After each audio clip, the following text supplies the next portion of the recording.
عن عقبة بن عامر رضي الله عنه قال أرتبقاتي سمعت رسول الله صلى الله عليه وسلم يقول في شيء نمنا إيمان هم دا غزامورني مشابجاي إفقتي يعجب ربك من راعي غنم والله أتانغاريرا umushumba w'ihene في رأس شظية الجبل yani shadhiyati aljabal, ugasanga umuntu yagiye kuragira ihene mu misozi, imisatsi ye yahindanye, ibitaka, ibintu mbega yahindanye, yarangiza yuadhinu bisalah, we ku giti cye agatora adhana y'isala. Iyi ni dalili ko umuntu ari wenyine agatora adhana byemewe. Wa yusalli, yarangiza agasari.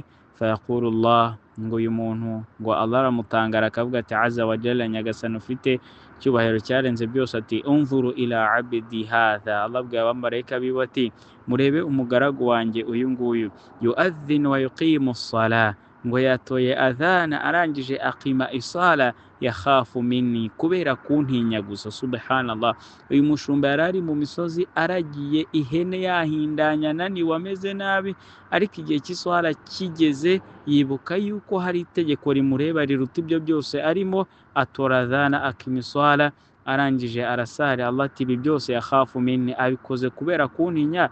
qad ghafartu li abdi, ndamubabariye umugaragu wanjye. wa adkhilhu aljannata, bibaye n'impamvu yuko mwinjiza mu ijuru ryanjye. rawahu an-Nasa'i bisanadi sahih.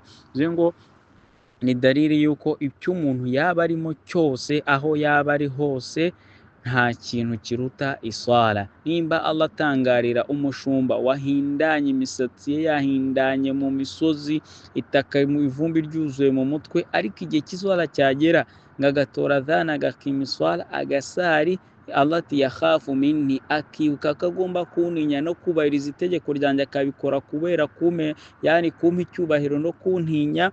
Ibaze none ngawe nk'umuntu uba uri mu kazi, ukanga gusari ngo kubera akazi, ukanga gusari ngo kubera ngo inama runaka wagiyemo ngo cyangwa ngo ubukwe. Subhanallah, menya yuko uba watandukanye n'icyubahiro cya Allah, cyangwa se watandukanye wafashe, mbega uba winjiye muri aya intumwa y'Imana Muhammad sallallahu alaihi wasallam. Allah amubwira ati sewe Muhammad, uzatinyuka usabire na babandi bafashe ibintu runaka barabindutisha ngewe Allah.